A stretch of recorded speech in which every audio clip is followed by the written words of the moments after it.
di surah Al-Maidah, laqad kafara alladzina qalu innallaha huwal masih ibnu Maryam. Ini adalah pemahaman Nasrani. Ya. Ini Allah jelas menyatakan telah kafir orang-orang yang mengatakan innallaha, sesungguhnya Allah adalah Al-Masih ibnu Maryam, ya Nabi Isa maksudnya. Kita mengatakan Nabi Isa nabi, ya, bukan Tuhan, gitu ya. Kalau Yahudi lain lagi, ya, jadi dia menuduh Maryam melakukan di luar batas itu. Wa qaulihim ala Maryam buhtanan azima. Dia mengatakan kepada Maryam tuduhan kebohongan. Ya. Jadi pemahaman Yahudi Nabi Isa anak zina. Pemahaman Nasoro Nabi Isa anak Tuhan. Nah, kita tengah-tengah. Bukan anak zina juga, bukan anak Tuhan juga. Ya, jadi kita insya Allah golongan yang selamat. Kalau Nasoro kan ketinggian, kelewatan anak Tuhan. Kalau ini juga keterlaluan juga. Haitsu ja'aluhu ilahan, yaitu dari sisi mereka menjadikan Nabi Isa Tuhan. Wa hum Ya'qubiyah firqa minan Nasoro. Ini golongan Ya'qubiyah dari golongan Nasoro. Jadi Nasoro itu sama dengan di Islam juga. Yahudi juga ada hadis Nabi mengatakan iftaraqatil yahud ila 71 firqa. Jadi di agama Yahudi, agama yang dibawa Nabi Musa, itu umatnya terpecah menjadi 71 golongan. Waqtaraqatin Nasara ila 76. Dan Nasoro setelah Yahudi terpecah juga menjadi 72. Waqtaraqat ummati, umatku pecah juga menjadi salasa, lebih banyak satu lagi. Salasa wa sab'ina firqa. Itu golongan sesat yang berat.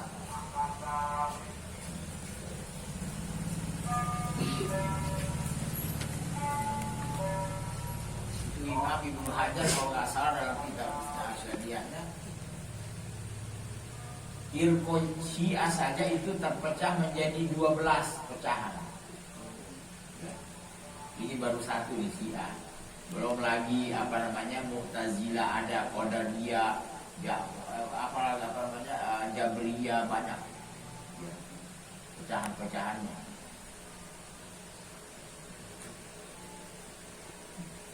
Katanya firqa Syiah yang terendah, kalau bahasa kita yang agak paling mendingan deh, yaitu firqa Syiah Zaidiyah yang dulu masuk ke Yaman. Ini paham, orang-orang datang ke Habib Abdullah bin Alwi Al-Haddad minta benteng supaya tidak kena ini paham. Karena pemahaman Syiah Zaidiyah itu mengatakan kebaikan itu dari Allah, tapi kalau jelek bukan dari Allah. Ini kelihatannya bagus ya. Jadi kalau orang berdosa itu bukan kehendak Allah. Kalau orang kafir bukan kehendak Allah. Jadi kehendak Allah hanya yang beriman kehendak Allah. Ya, beribadah kehendak Allah. Kira-kira bagus nggak kira-kira secara dohir? Iya. Jadi dia tidak mau menisbatkan Allah itu ada kejelekan. Ya, dia memang dari sisi adab bagus nanti dia. Tapi dari sisi menganggap Allah lemah. Kok bisa ada orang kafir Allah kagak kehendaki? Ya, berarti Allah lemah kan? Ada kafir. Allah kan tidak menghendaki kekafiran, Allah tidak menghendaki kejelekan. Tapi terjadi kekafiran. Ya. Nah itu orang-orang datang ke Habib Abdullah minta benteng, dibikinkan Ratibul Haddad. Makanya di rajim itu ada kalimat Bismillah, walhamdulillah, wal khair wasyarr bimasyiatillah. Ya. Dengan nama Allah, ya, segala puji bagi Allah. Kebaikan dan kejelekan dari Allah. Ini untuk membantah ini paham. Ya. Ini Syiah Zaidiyah. Dia tidak mencela sahabat, tidak. Cuman ada katanya tidak mau taroddoan sahabat Muawiyah, nggak mau bilang radhiyallahu anhu. Abi Abdullah dalam kitabnya Rasul ini mengatakan, ya, an Muawiyah radhiyallahu anhu. Ada lagi yang paling tinggi yang mengatakan apa? Sayyidina Ali Tuhan. Nah, udah tinggi. Ada juga Syiah mengatakan Jibril keliru. Nyambung. Maknanya wahyu sebenarnya ke Sayyidina Ali, kok ke Muhammad ibn Abdillah. Ada pecahannya Syiah. Ya, ada yang mengatakan sahabat semuanya kafir kecuali 5 orang. Ada lagi ini, ada lagi terus ke bawah. Ada 12 macam. Artinya menakutkan. Itu Syiah. Belum ini lagi pecahannya ini banyak. Jadi totalnya 72 yang sesat, 1 saja yang benar. Ya, mudah-mudahan kita tergolong. Amin. Cuman masalah mengetahui kesesatan ini berat juga. Ya. Berat menyelidiki satu-satu. Karena masing-masing mengatakan dia terbaik. Kullu hizbin bima ladaihim farihun. Farih itu artinya merasa sombong dengan apa yang dia pegang. Coba lihat tuh paham-paham. Yang lain disesatin kan? Kalau dia udah pegang, yang lainnya salah semua. Dia doang benar. Di mana-mana begitu. Ya. Nah ini salah satu firqah dari Nasoro. Ya, mengatakan Ibnu Maryam ilah. Nanti ada lagi Ibnu Ilah, ada lagi apa tuh Tali Susalasa, macam-macam. Ada sindiran beberapa firqah. Yang jelas mereka kafir. Ya. Nah, kita hati-hati ya Islam. Banyak tuh artinya ulama mengatakan ya gak usah ya nyebutin golongannya sudah. Nasoro juga benar kan, itu pemahamannya dia begitulah. Ini kan urusan akidah. Kalau akidah itu nggak boleh salah. Ya. Kalau furu'iyah tidak apa-apa salah. Salah tetap dapat pahala. Ya, itu cabang. Kalau ini pokok, nggak bisa. Karena kalau kita mengatakan pokoknya ini mereka punya paham begini benar juga, wah bahaya. Ini termasuk membenarkan Nasoro. Mereka juga ijtihad, akhirnya kesimpulannya Tuhan 3. Nah, no. Dibenarin juga jadi.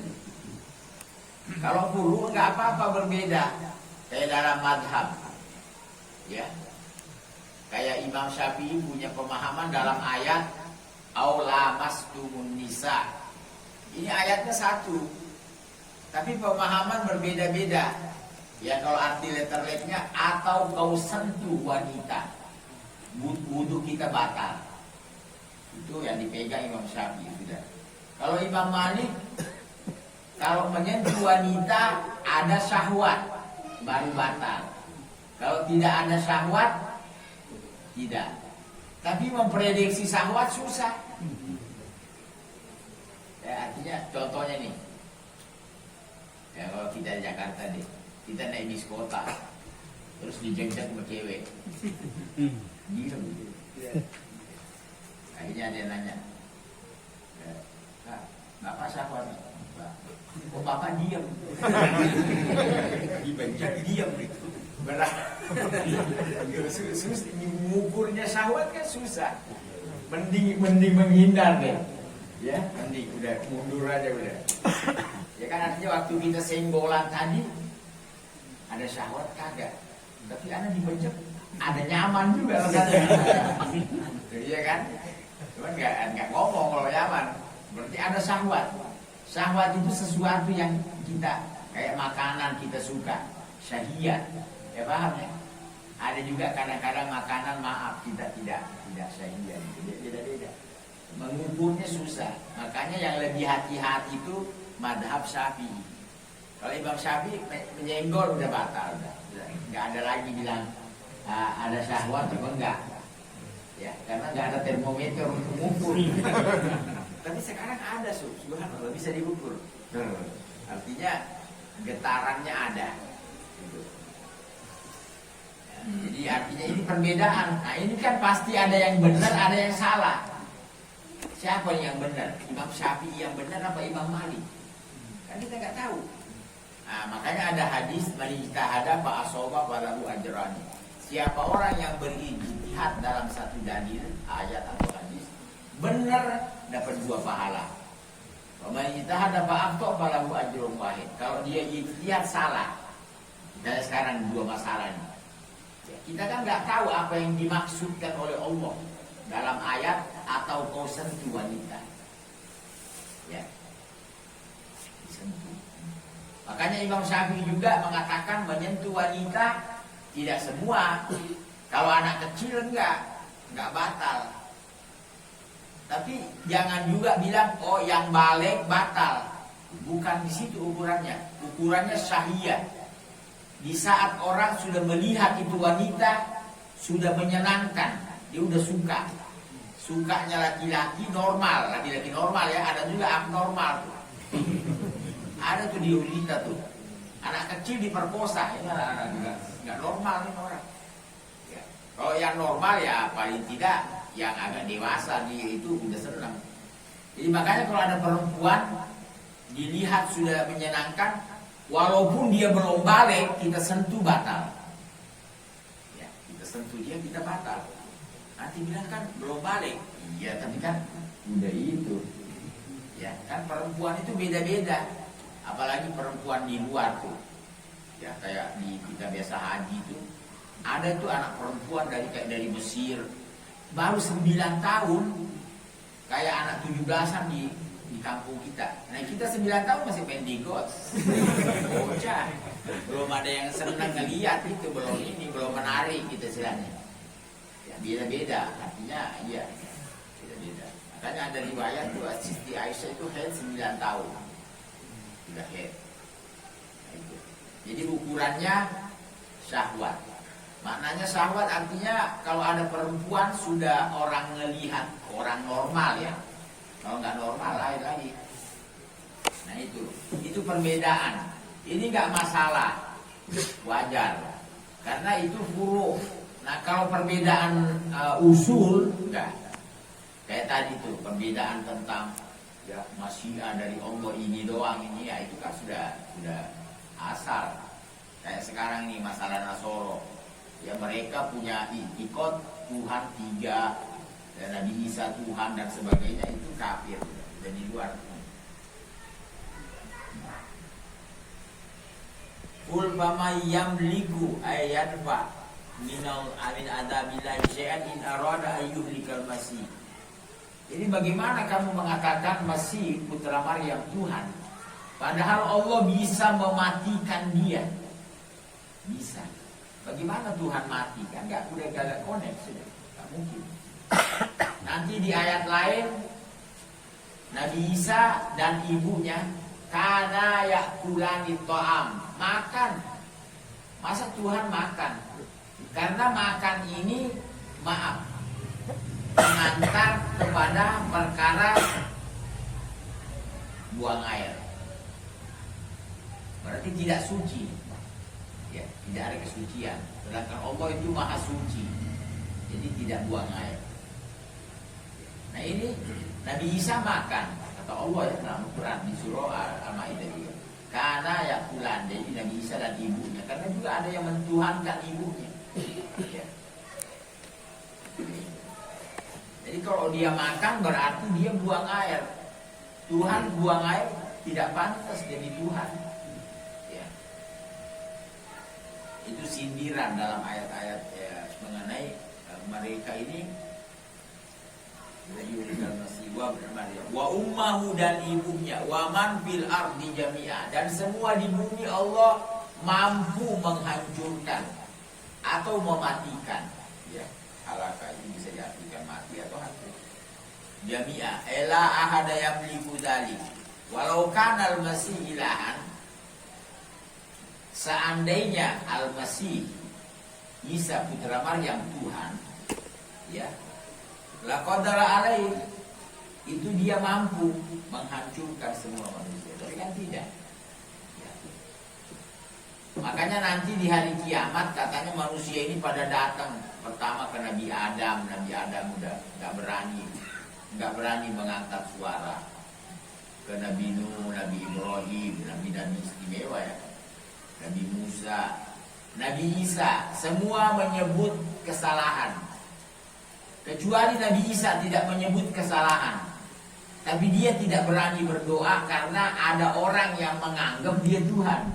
Jadi artinya udah deh, hari ini saya tidak berani bicara. Karena ada sebagian dari pengikutnya mengatakan beliau Tuhan. Kalau Nabi Musa kan menyebut kesalahannya membunuh orang tanpa perintah Allah, ada dalam Al-Quran, ya, di surah Al-Qasas, ya.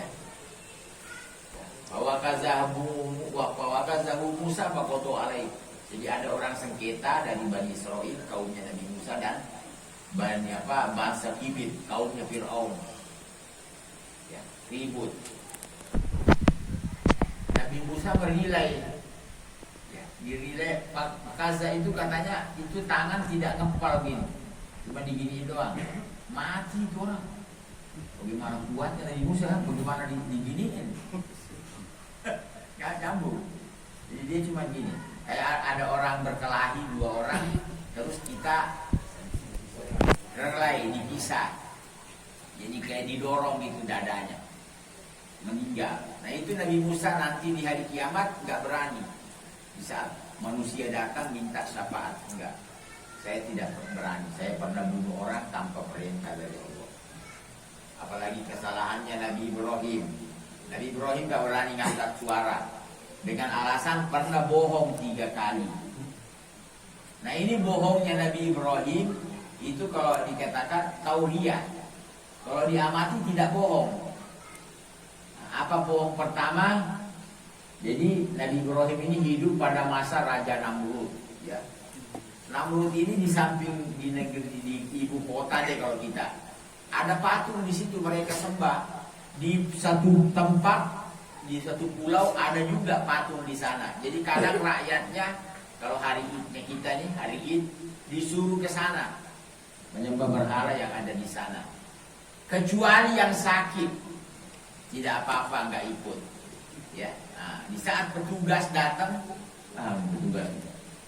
petugasnya Namrud, petugasnya Abang, ya, petugasnya Namrud mendatangi rumah-rumah warga. Ayo ke sana. Pas Nabi Ibrahim didatangi, kata dia, inni sakim, ada di Quran, saya sakit. Akhirnya dia tidak dipaksa untuk pergi ke sana untuk nyembah berhala. Tapi kalau diamati betul, beliau sakit hati melihat kaumnya nyembah berhala. Kan dia bilang saya sakit, padahal enggak. Ya. Jadi ini artinya satu tauriyah kita boleh bohong ya. Kalau ada pemaksaan gitu, bilang aja sama Satpol PP, maaf Pak, anak sakit itu. Enggak bisa. Termasuk vaksin ya. Vaksin katanya kalau kita sakit enggak boleh. Udah mau bohong aja bohongin. Bohong aja bohong, nggak apa-apa. Memang dia tukang bohong. Ya tukang bohong dibohongi ya sudah cocok deh. Jadi Nabi Ibrahim berbohong di sini, saya sakit. Jadi dia tidak dipaksa untuk berangkat. Tapi kalau dilihat betul, beliau sakit melihat keadaan kaumnya menyembah berhala. Terus bohong yang kedua. Waktu mereka pergi ke pulau itu, kan di situ kan banyak patung juga. Ada yang besar kecil. Nabi Ibrahim ngambil kampak, dihancurin semua patung itu. Kecuali satu enggak, yang paling besar. Itu kampak dikalungin di lehernya itu patung. Akhirnya raja dan pengikutnya, stafnya datang. Dilihat berhala-berhalanya hancur. Sedangkan yang tidak ikut kan cuma Nabi Ibrahim doang. Tapi ada di ayat tuh, man fa'ala hadza bi alihatina. Siapa yang melakukan ini pada Tuhan kita, ya Ibrahim? Apa kata Nabi Ibrahim? Bal fa'alahu kabiruhum. Yang ngelakuin yang paling besar. Karena kampak digantung di patung yang paling berarti yang ngancurin ini. Fas'alu ingkang yantiku. Tanya kalau dia bisa ngomong. Nah ini secara zahir kan Nabi Ibrahim bohong.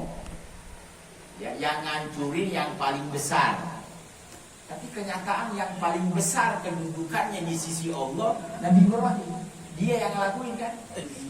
Yang melakukan yang paling besar, ya, magomnya indallah. Nah berarti ini tauriyah. Kalau dilihat dari sisi ini kan bohong. Kalau dari sisi ini enggak bohong, memang dia paling besar. Raja kalah semua sama Nabi Ibrahim dari kedudukan. Magom indallah. Terus bohong yang ketiga. Ya.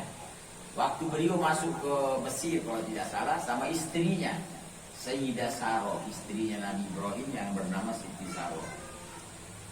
Ya, ibu Nabi Ishak. Karena Nabi Ibrahim nanti dikasih hadiah sama raja. Setelah itu, ini raja Mesir waktu itu, kalau ada orang masuk ke negerinya bawa bersama perempuan, dia tanya. Ibrahim juga udah dapat kabar. Man maaf, siapa bersamamu? Ya. Kalau dia bilang istriku, ya, kalau dia bilang istriku dibunuh yang laki. Jadi ini raja kalau ada orang masuk kampungnya bawa perempuan ditanya siapa itu? Katanya laki, istri saya. Ini laki dibunuh. Karena Nabi Ibrahim gimana? Akhirnya waktu ditanya, mama, ukhti, siapa bersamamu? Saudariku. Nabi Ibrahim gak jadi dibunuh. Bohong kan? Dohirnya bohong. Tapi artinya secara kenyataan, ukhti billah. Artinya kayak kita, saudara seagama. Tahu dia, berarti kalau dilihat dari sisi ini dia gak bohong.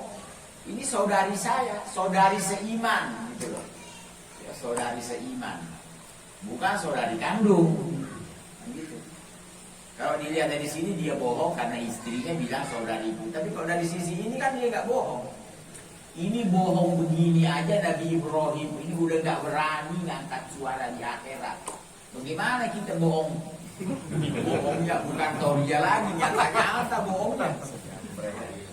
Artinya bukan nggak diartiin lagi, udah positif bohongnya.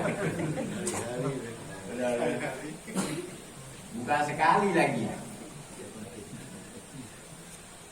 Makanya ada ini bukan kelakar sih. Ini katanya Rasulullah itu tidak pernah bohong sama sekali. Sama sama kita. Kita nggak pernah bohong sekali, berkali-kali dia. Kalau sekali enggak, kalau Nabi sekali pun tidak. Luar biasa ya. Apa lagi tadi Nabi Nuh. Nabi Nuh nggak berani lagi maju berdoa minta syafaat karena dia sudah pernah berdoa untuk menenggelamkan umatnya.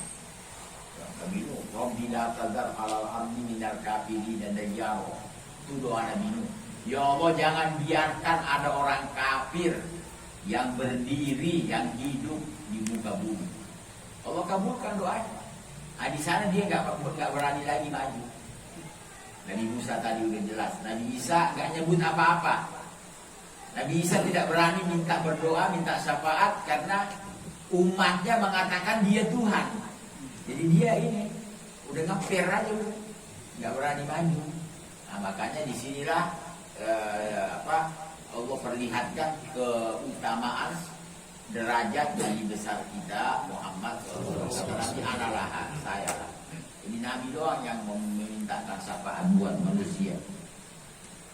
Pertama syafaat pada mahsyar.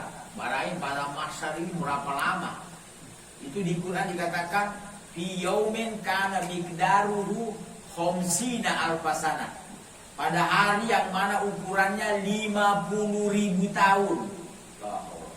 Baru nunggunya doang, nunggu, belum ada keputusan surga neraka belum. Cuman berdiri doang menunggu apa nih Allah, bayangin. Tapi Allah meringankan hambanya. Ya, ada yang merasakan sekian lamanya. Makanya dikatakan orang mukmin insya Allah di padang mahsyar itu dia rasakan seperti 2 rakaat dia sholat di dunia. Cuma segitu lamanya. Karena masalah seneng susah itu kan bikin suasana lama. Ya. Kita duduk aja deh sama orang yang kita suka, itu berjam-jam nyaman rasanya, nggak terasa waktu. Tapi kalau kita duduk, kalau kita gendap, ya Allah, kapan nih cabut nih orang ini? Kita kadang udah nggak kuat, padahal belum lama sih sebenarnya, belum lama. Ya. Cuma orangnya juga nggak cocok. Coba bayangin, kan beda. Padahal jamnya sama. Di sini terasa lama, di sini terasa sebentar.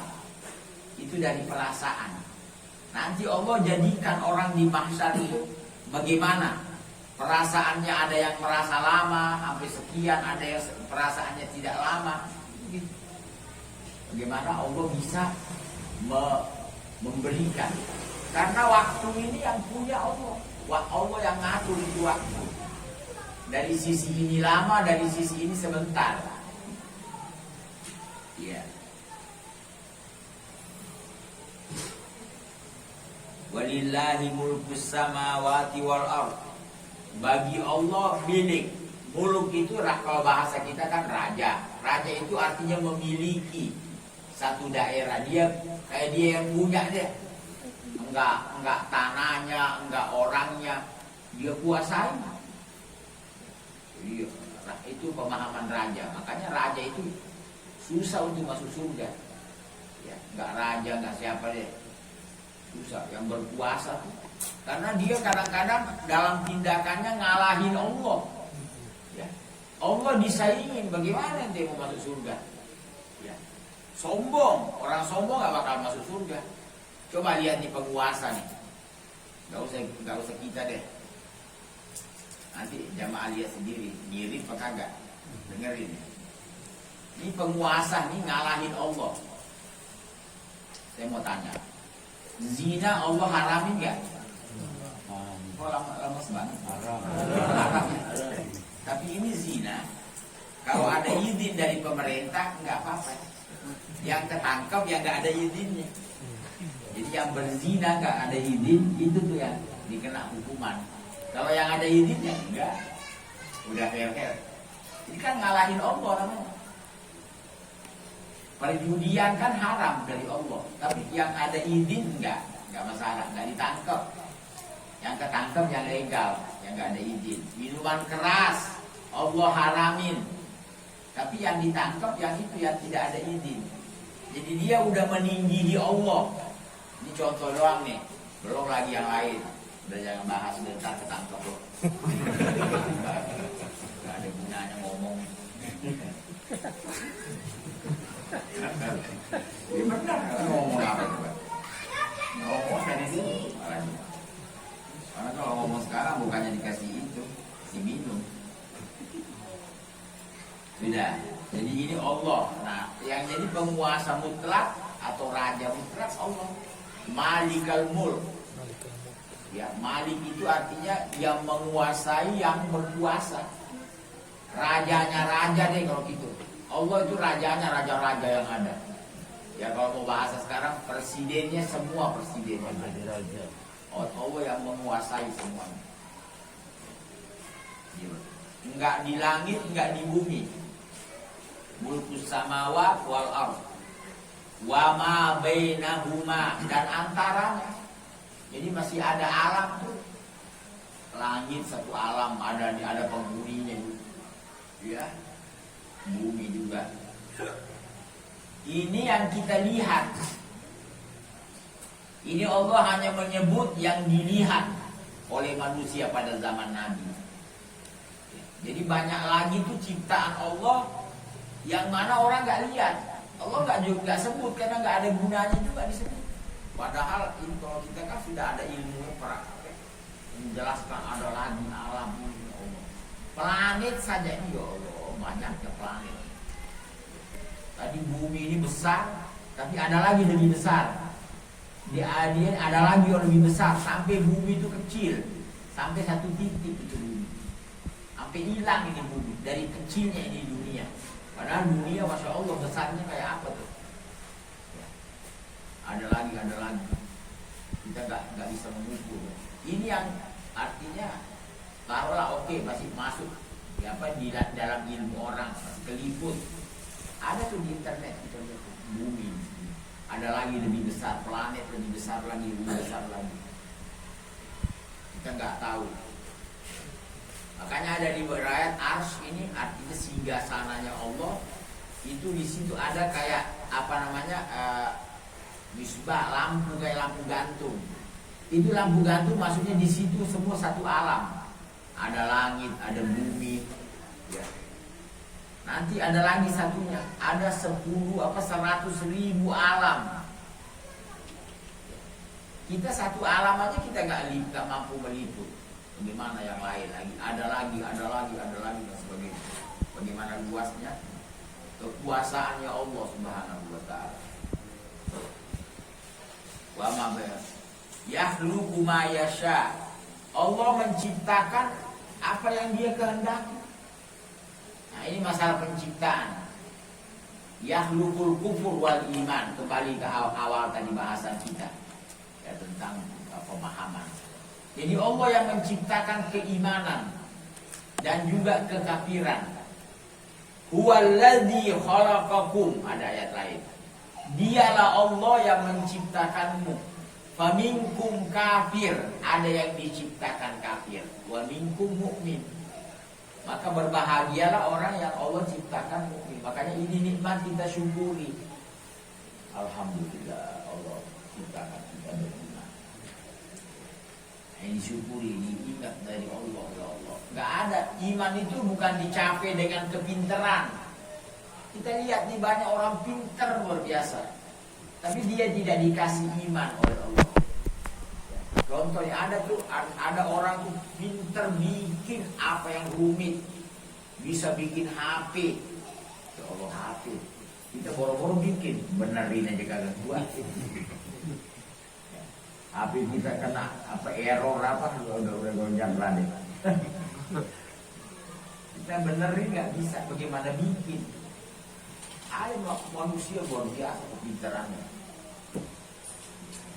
tapi dia tidak dikasih iman. Berarti pemberian dari Allah bukan dicapai dengan kepintaran atau kekuatan.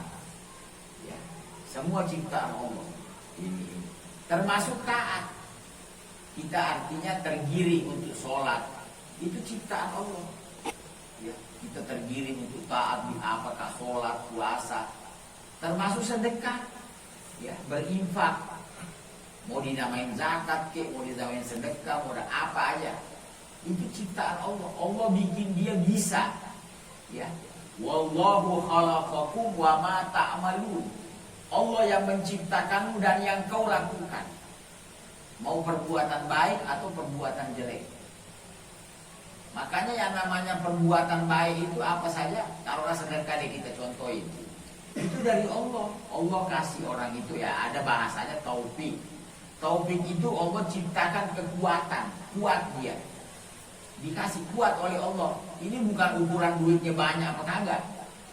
Makanya ada orang tuh uangnya nggak banyak, tapi dia masya Allah kuat gitu. Dia bisa membagikan rezekinya. Ada juga nggak kuat, nggak dikasih kuat oleh Allah, uangnya banyak, dia ngerti lagi, dengar ustaz kanan kiri berkol sedekah itu bagus, tapi dia nggak bisa goyangin duitnya, kepalanya doang goyang, duitnya kagak goyang. Iya, dia nggak bisa goyangkan uangnya, padahal dia ngerti dan dia punya. Ya, jadi kita nggak usah ini, udah nggak usah artinya mengecam orang, udah. Oh iya, berarti dia tidak dapat yang apa, yang seperti ini. Sholat juga. Jangan kita nyangka sholat itu kalau fisik kita kuat. Banyak orang tuh kesian, nggak kuat, jalan aja nggak kuat. Kadang-kadang sudah tua, ke masjid, ke musola kayaknya berat banget. Tapi dia bisa sampai, dia bisa sholat, sujud, ruku berkali-kali. Ada juga anak muda, teror, maghrib fitness, suruh sholat 2 rakaat, nggak kuat. Ya. Kalau dilihat, kok bisa sih? Kan fisiknya kuat, tapi kenapa di saat suruh ibadah dia nggak kuat? Yang ini yang badannya lemah, ibadah kuat.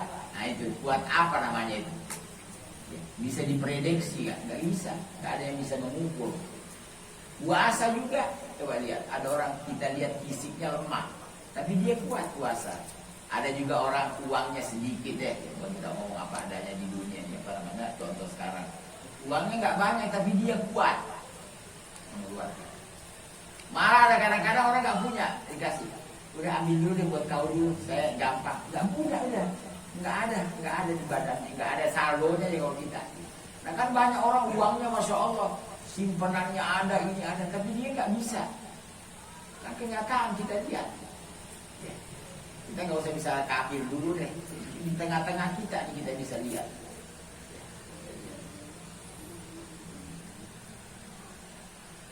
Itu namanya taufik, lawannya hudlan. Ya, hudlan itu dia nggak bisa berbuat. Ya. Itu ciptaan Allah semua. Makanya dikatakan dalam hadis innallaha khalaqal jannah wa khalaqalaha ahla. Allah ciptakan surga dan Allah ciptakan ahli surga. Ya. Wa khalaqan nar, Allah juga ciptakan neraka, wa khalaqalaha ahla, Allah juga ciptakan ahli neraka. Makanya sampai ada sahabat waktu Nabi sebut ini kata beliau, idan natakin ala kitabatina. Kalau begitu kita pasrah aja sama tulisan kita. Kan Allah udah tulis. Fulan di surga, fulan di neraka. Apa jawab Nabi? I'malu, beramalah. Di situ orang bisa lihat nanti di mana dia berada. Beramal, kullun muyassar lima khuliqala. Semua gampang menurut tulisannya. Kalau memang dia ditulis oleh Allah penghuni surga, itu dia enak ngerjain amalan surga, nyaman. Dia tuh amalan surga bagi dia nikmat, tidak ada beban. Makanya jangan heran ada orang ngaji aja urusannya, sampai kita capek ngelihat dia ngaji. Itu orang ngaji melulu ya, lalu kagak ngaji capek. Yang nggak ngaji capek, yang ngaji enggak nikmat. Sama yang mancing tuh, balik-balik. Kita capek ngeliat dia, dia kagak. Coba kita lewat, ada di Empang, ada orang duduk mancing. Kita pergi ngurus urusan kita, semua ke pasar udah belanja, ke sini udah, ke masjid udah sholat, pulang masih ada. La ilaha illallah, nikmat udah. Ya, jadi kan kita kadang-kadang heran ngeliat orang kayak yang maksiat tuh. Subuh baru pulang. Udah jangan nanyain ngapain udah. Ya. Kita kuat nggak ke masjid dari Isya sampai subuh baru pulang? Dia kuat melakukan maaf yang tercela.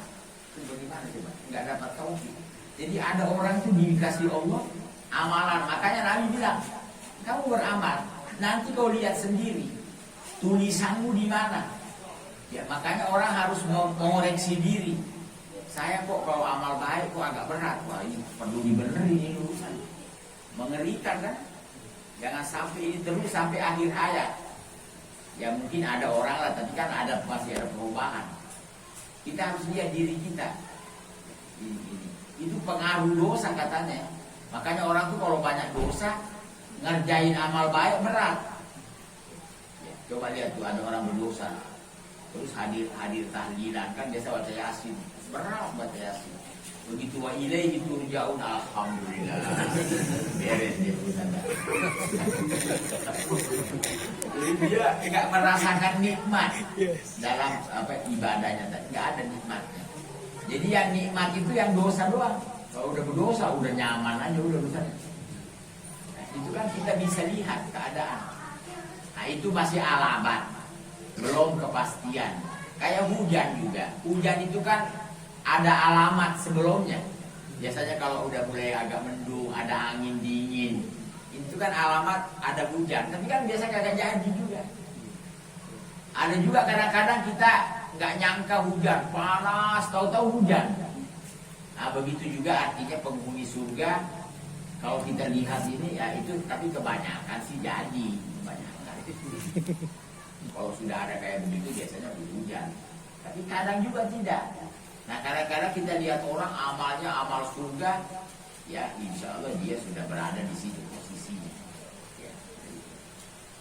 Nah ini yang jelas kita mengenai yakhluqu ma yasha. Allah menciptakan yang dia kehendaki. Nah ini salah satu bukti untuk membantah paham tadi kan, paham salah tuh. Kalau kejelekan itu bukan dari Allah, kalau kita katakan semua dari Allah. Tapi kita beradab. Contoh nih, kita ditakdirkan Allah sholat. Makanya habis sholat, alhamdulillah Allah takdirin saya bisa sholat. Tapi jangan orang itu kalau nggak sholat, ya Allah takdirin saya kagak sholat. Jangan.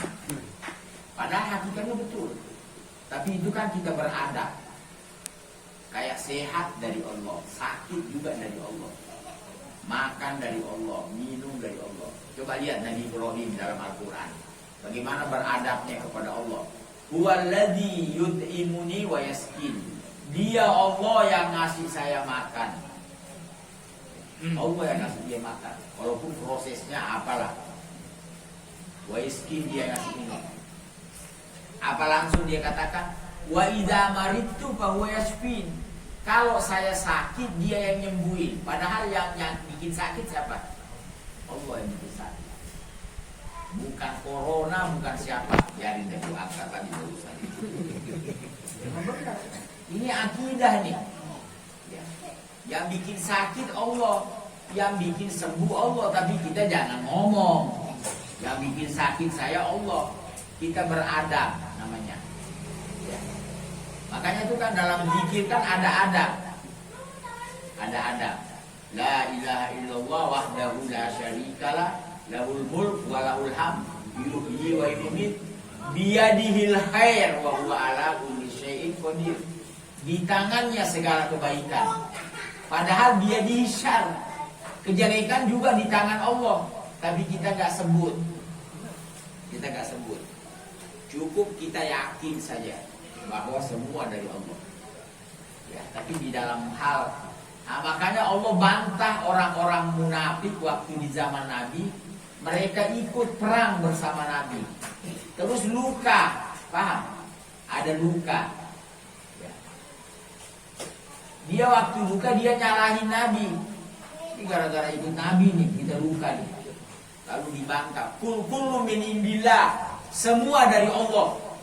Kamu luka, kamu mati, kamu ini, kamu dari Allah. Karena dia udah nyalahin Nabi. Ini asbabun nuzul. Ya, jadi kita punya pegangan semua dari Allah. Kalau yang jelek kita diam. Kita diam. Kayak Nabi Adam. Itu Nabi Adam tahu kalau dia makan buah itu udah ketetapan Allah. Allah udah nentukan, memang betul. Kan Nabi Adam itu ada kayak bentuk iktiraf sama Nabi Musa. Jadi kata Nabi Musa, wahai orang tua kita Adam, ini gara-gara kamu nih makan buah, akhirnya kita turun ke dunia deh. Coba kemarin kamu gak makan buah, kita udah di surga deh. Gak pakai ribet lagi cembur baru, bikin udah gak ada urusan deh, ya kan? Itu kata Nabi Musa. Akhirnya Nabi Adam mengatakan, ya Musa al-Quran Taurat kan Taurat dan Musa sama dengan sebagian dari ayat Quran. Itu di Taurat ada ayat mengatakan wa aso Adamu rabbahu faghawa. Adam melanggar Tuhannya. Karena dia dilarang makan tapi dimakan. Maka gawa, maka dia pun turun ke dunia. Kata Nabi Musa, ini saya baca Taurat. Ini Taurat ada sejak kapan? Sebelum Nabi Adam diciptakan sudah ada itu tulisannya Taurat. Sebelum langit bumi diciptakan sudah ada. Sudah tertulis di situ bahwa Adam akan melanggar. Maka kata Nabi Adam, kalau begitu jangan nyalain saya. Dan juga maaf, itu nikmat dirasakan dengan lawannya. Seandainya nih, kita berandai-andai ya, Nabi Adam gak makan buah, akhirnya kan kita kan cucunya Nabi Adam gak? Ya, cucunya Nabi Adam. Berarti kan kita insya Allah kita lahir di surga. Itu mungkin surga tidak terasa nikmat karena kita tidak ada perbandingan. Kita gak pernah ngerasakan susah. Jadi susah, kesenangan itu, kenikmatan itu dirasakan dengan lawannya dulu. Ini jamaah ini pada lupa kalau sehat itu nikmat. Nanti orang sakit itu baru tahu kalau sehat itu nikmat. Tapi waktu sehat pada lupa semua. Kagak ada yang ingat. Nggak usah cerita orang, saya pribadi. Dulu saya waktu sehat, jalan beribu-ribu langkah, kagak kehitung. Nggak pernah bilang merasa puas. Ini sekarang 2 langkah nikmat rasanya. Alhamdulillah. Mahal. Ya, tapi yang ngerasain saya yang sakit, jamaah kagak. Iya kan? Dulu kita jalan bayangin kemana-mana, jalan kaki.